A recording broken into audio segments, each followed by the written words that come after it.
150కి పైగా చిత్రాల్లో నటించిన చిరంజీవి నటనకు గాను గిన్నిస్ బుక్లో చోటు లభించింది. అన్ని రకాల డ్యాన్సులతో అలరించిన నటుడిగా అమీర్ ఖాన్ సమక్షంలో చిరంజీవికి గిన్నిస్ రికార్డు ప్రదానం చేశారు. దీంతో మెగాస్టార్ చిరంజీవికి మరో అరుదైన గౌరవం దక్కినట్లయింది.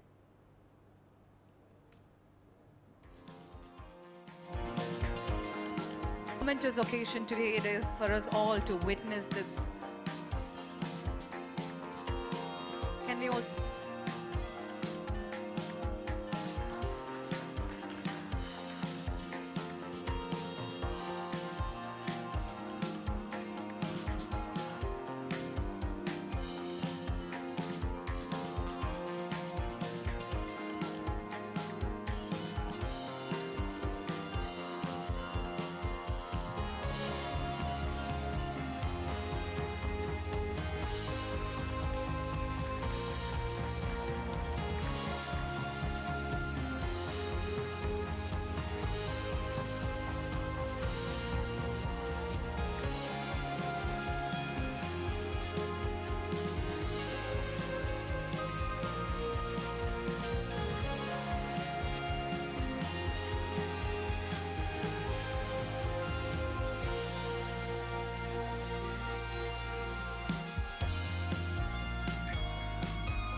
give us the souvenir?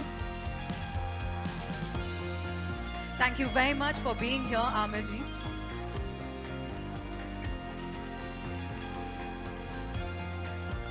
On one stage.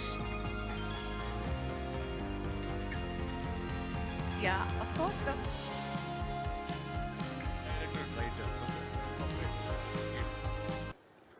అలాగే నా బ్లడ్ బ్రదర్స్, బ్లడ్ సిస్టర్స్, నా హృదయపూర్వక నమస్కారం.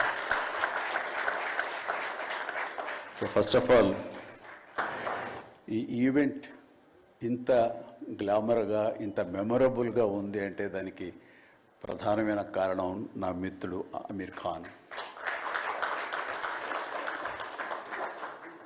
అమీర్జీ, thank you so much. And with a small message and a phone call, you made it, and your presence made this moment as a memorable moment. Really, thank you so much, and I never forget this gesture from your side. And about Guinness Book of World Records, then ఊహించండి, I never expected, never dreamt about Guinness Book of World Record, because Guinness Bookకి మనకి ఏంటి సంబంధం అనే ఒక ఆలోచన ఏమైనా ఉంటుంది కదా సహజంగా. అలాగే నాకు అలాంటి ఆలోచన ఏమి లేదు. అలాంటిది నేను ఎదురు చూడనటువంటి ఒక గొప్ప ఆనర్ ఈ రోజున నాకు నా జీవితంలో నా ఈ సినీ ప్రస్థానం సంబంధించి తారసపడినందుకు ఆ భగవంతుడికి, దానికి కారణభూతులైన మా దర్శక నిర్మాతలకు, నా అభిమానులకు ఎప్పుడు నేను రుణపడి ఉంటాను. Thank you so much.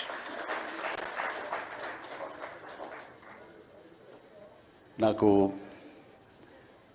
Dances మీద, బహుశా నటన కంటే కూడా ముందు నుంచి కూడా డ్యాన్సెస్ మీద నాకున్నటువంటి ఇంట్రెస్ట్ ఈ రోజున ఈ అవార్డు వచ్చేలా చేసిందా అని నాకు అనిపిస్తుంటుంది.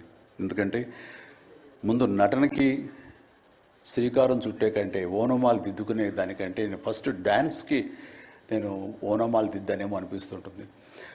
నా చిన్నప్పుడు మా చుట్టూ ఉండే వాళ్ళని ఎంటర్టైన్ చేయడం కోసంగా ఈవినింగ్ అయ్యేసరికి అప్పట్లో ఉండే వివిధ భారతి కానీ, లేకపోతే శ్రీలంక సిలోన్, రేడియో సిలోన్ కానీ, వీటిల్లో వచ్చే కొన్ని తెలుగు పాటలకి అదే మాకు source of inspiration. I mean recording songs అవి రావడానికి. అప్పుడు గ్రామ్ ఫోన్లు కానీ, టేప్ రికార్డులు కానీ ఇవన్నీ కూడా ఉండే పరిస్థితి కాదు ఆర్థికంగా.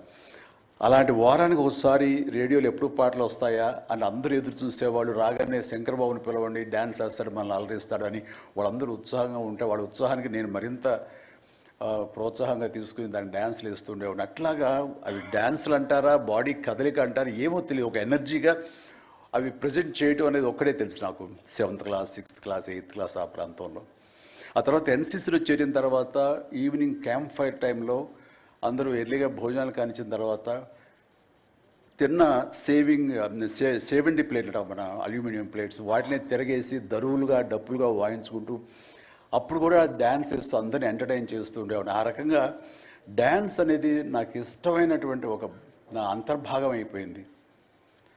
అలాగా డ్యాన్స్ నేను వేరుగా ఎప్పుడు చూడను, ఎప్పుడు హుషారు ఉన్న అసలు అందుకంటే ముందు లేచిపోయి డ్యాన్సెస్ వేయటం అనేది మ్యూజిక్ అనుగుణంగా బాడీని మార్చుకోవడం జరిగింది. అంటే ఫస్ట్ పిక్చరు నేను వెళ్ళినప్పుడు అక్కడ సరదాగా నా రూమ్లో నేను డ్యాన్స్ చేస్తుంటే నా కో స్టార్స్ ఆర్టిస్ట్ వాడే చిరంజీవి డ్యాన్స్ వేస్తాడు అని అంటే అవునా అని వాళ్ళందరూ చేయాలంటే అందులో సావిత్రి గారు ఉండేవారు, రోజారామణి, కవిత ఇలాంటి యాక్టర్లు అందరూ ఉండేవాళ్ళు, నరసింహరాజు ఇలాంటి వాళ్ళందరూ ఉన్నప్పుడు వర్షం పడుతుంది. ఒక పంచలో డ్యాన్స్ చేయాల్సి వచ్చింది. అది ఈస్ట్ గోదావరి రాజమండ్రి దగ్గర పల్లెటూరులో. Government is okay